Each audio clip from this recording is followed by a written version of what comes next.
Semangat pagi Sobat Saham Indonesia, ketemu lagi dengan Stock for Indonesia Channel dalam berita saham terbaru. Untuk itu jangan kemana-mana, simak sampai habis ya.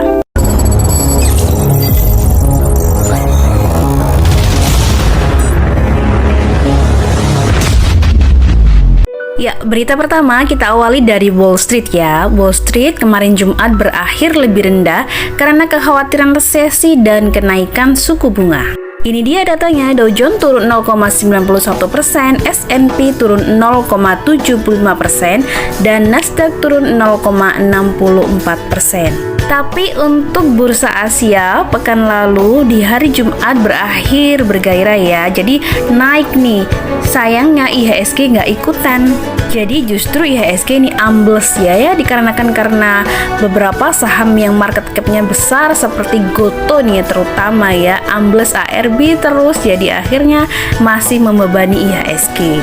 Dan tercatat kapitalisasi pasar Bursa Efek Indonesia dalam sepekan kemarin menguap 306 triliun rupiah setelah IHSG turun 4,34%. Dan dalam pembukaan pekan ini di hari Senin pagi Bursa Asia melemah. Nah, investor menanti nih data inflasi Amerika Serikat. Mahalnya dengan IHSG juga baru di hari Senin IHSG sudah dibuka ambles ya. Ini dikarenakan hal yang sama, ada kekhawatiran data inflasi Amerika Serikat, jadi investor wait and see, tapi juga dikarenakan saham Goto dan berkapitalisasi besar yang lain sahamnya lagi ambles nih. ARB kalau Goto ya. Bagaimana nih dengan komoditi ya? Untuk batu bara permintaannya masih sangat tinggi di Eropa, hawanya masih dingin ya. Jadi harga batu bara akan diprediksi masih akan terbang lagi setelah ini. Sementara untuk CPO-nya, ya ini ada kabar yang kurang bagus nih. Eropa melarang import hasil pembebatan hutan. Nasib CPO Republik Indonesia gimana nih ya? Jadi kalau dilarang ekspor ya mungkin bisa mengurangi nih ya emiten-emiten pendapatan dari emiten-emiten yang biasa ekspor seperti LSIP, AALI dan sebagainya.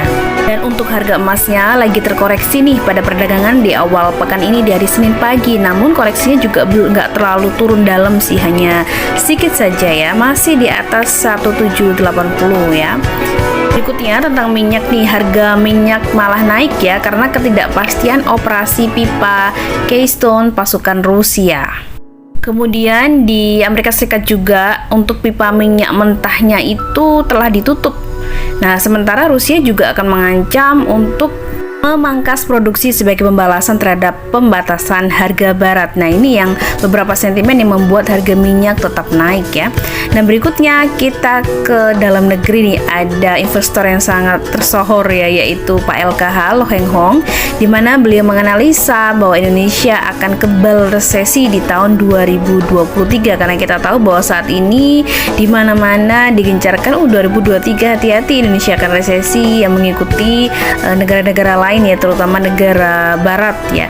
Tapi Pak LK masih optimis nih dengan ekonomi Indonesia di tahun depan. Untuk diketahui ya, ilustrasi resesi ekonomi global di tahun depan itu OECD memperkirakan pertumbuhan PDB global menjadi separuhnya nih daripada tahun 2021. Diperkirakan untuk PDB global 2022 itu menjadi 3,1%, sedangkan PDB di tahun lalu itu 6% lebih. Ada 3 alasan yang membuat Pak LKH ini optimis dengan ekonomi Indonesia di tahun depan.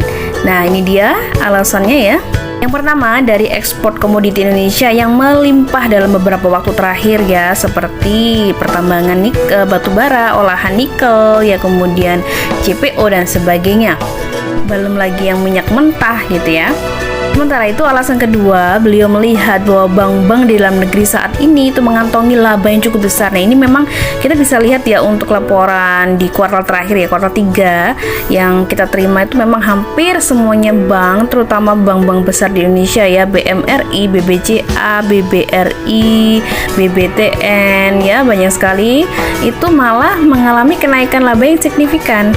Ya, beliau memaparkan nih misalnya seperti BCA ya, labanya 28 triliun selama 3 kuartal di 2023, Bank Mandiri 30 triliun, Kemudian BBRI malah lebih dahsyat lagi nih, 39 triliun.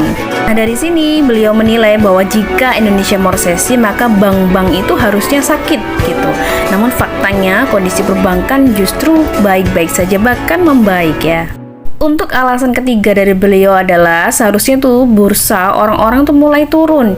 Dia menuturkan bahwa jika resesi, bursa biasanya sudah terjun bebas duluan, baru kemudian diikuti oleh resesi. Namun hingga saat ini IHSG, indeks harga saham gabungan, tidak menunjukkan penurunan atau stabil di 7.000 ya. Kalau sekarang sih emang turun ya 6.700 sekian, tapi enggak terlalu dalam banget sih, masih dalam batas koreksi wajar. Walaupun masih menimbulkan kekhawatiran ya, jangan-jangan nanti ke 6.000 gitu ya.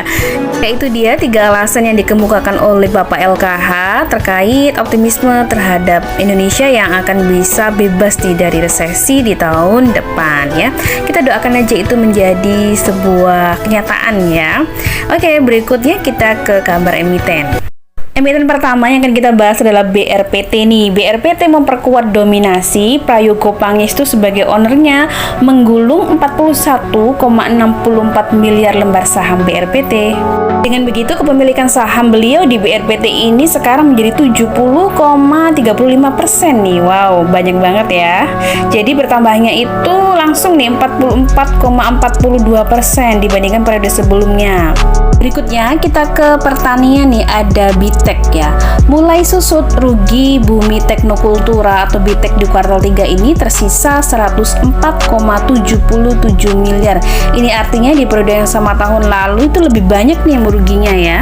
Di periode yang lalu itu 115,68 miliar ruginya, sekarang udah susut 9,43%. Hal ini disebabkan ya karena beban usahanya itu turun nih, turunnya lumayan, padahal penjualannya itu turun 1,19%, turunnya tipis. Namun karena berhasil menekan beban, alhasil ruginya menyusut. Dan kabar baik juga dialami oleh emiten ayam nih, yaitu Dewi Sri, melejit 89%. Penjualan Dewi di kuartal 3 ini tabulasi pendapatan 106 miliar rupiah. Sementara itu untuk laba bersihnya dia naik 19% dari edisi yang sama di tahun lalu yang cuma 5,01, saat ini 5,98 miliar. Untuk ekuitas juga naik ya, naiknya lumayan nih 83%. Nah, berikutnya kita ke konstruksi, ada BUMN nih, ada Adikarya yang kembali membuat proyek IKN Nusantara senilai 493 miliar rupiah. Untuk proyek yang dimaksud ini adalah terletak di kawasan inti pusat pemerintahan IKN Nusantara, yaitu tentang pembangunan rumah tapak kedinasan ya beserta fasilitas penunjangnya. Wah, keren nih ya proyeknya. Sebelum ini Adi sudah ditunjuk untuk memegang proyek 22 tower ya untuk hunian pekerja konstruksi, kemudian ada pelindung vendor jembatan Pulau Balang, ada jalan tol seksi 3A segmen Karangjuang KTT Karyangau. Oke, selamat untuk Adi ya. Dan berikutnya ini kita ke properti, ada Omre ya, ini milik Antoni Salim nih. Bursa Efek Indonesia membuka suspensi saham emiten milik Antoni Salim mulai pagi ini. Setelah pembukaan suspend ini, dia sahamnya naik dikit nih tadi pagi ya, tapi sayangnya perusahaan ini, emiten ini kurang liquid nih untuk diperdagangkan ya. Ya, berikutnya kita ke saham properti nih, ada dari produk dari LPCK ya, salah satu project LPCK yaitu Meikarta yang fenomenal ya. Pembeli apartemen Meikarta mengadu ke DPR. Ada apa sih sebenarnya? Jadi para pembeli ini mengadunya lewat demo nih. Mereka demo unjuk rasa di depan gedung DPR RI pada minggu lalu tanggal 5 Desember. Mereka tergabung dalam komunitas peduli konsumen Meikarta.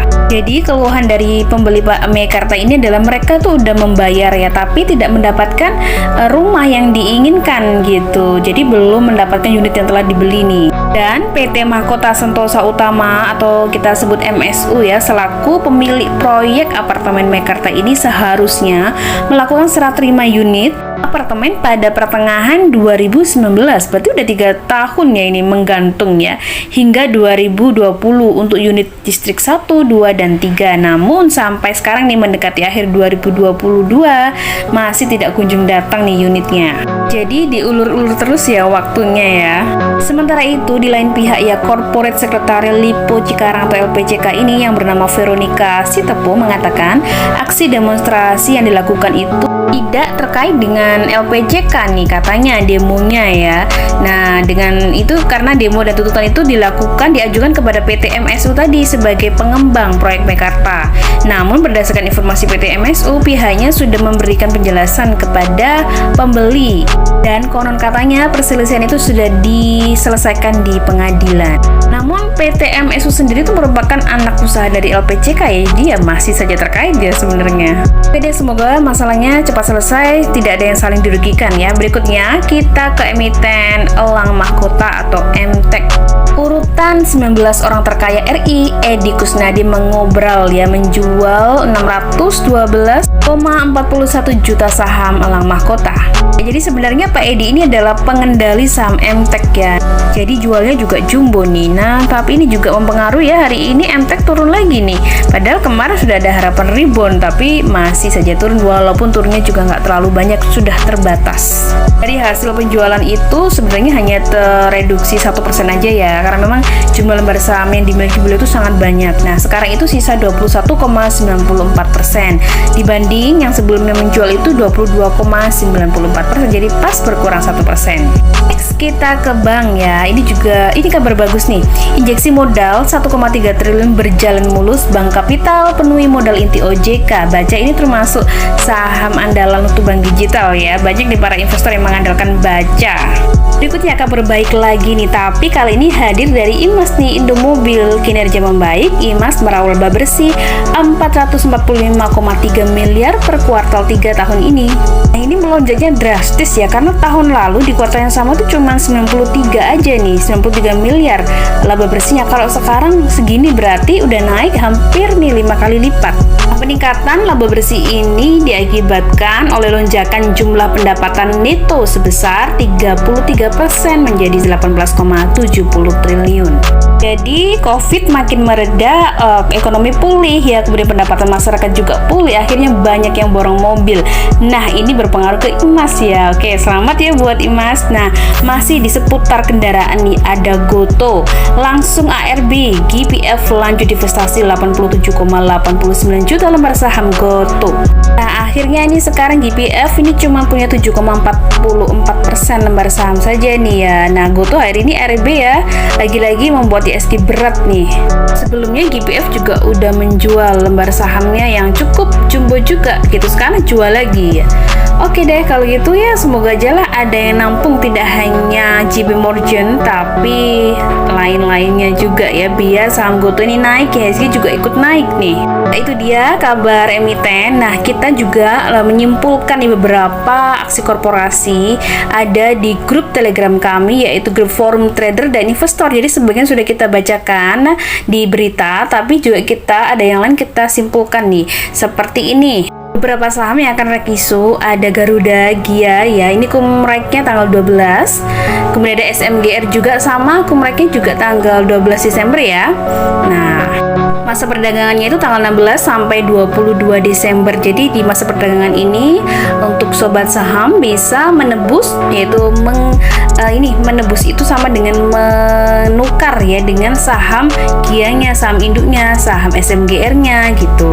Atau kalau nggak mau tebus bisa juga nih untuk menjual saham reknya di pasar tunai di sesi 1 perdagangan. Nah, ada juga yang lain nih, MITI juga lagi isu. Nah, kemudian ada juga yang baru dibuka suspendnya hari ini, yaitu Umri yang tadi kita bicarakan ya di berita. Well, sampai di sini dulu Sobat Saham Indonesia. Terima kasih yang sudah menonton video ini. Semoga bermanfaat dan jangan lupa like, share, komen, dan subscribe ya.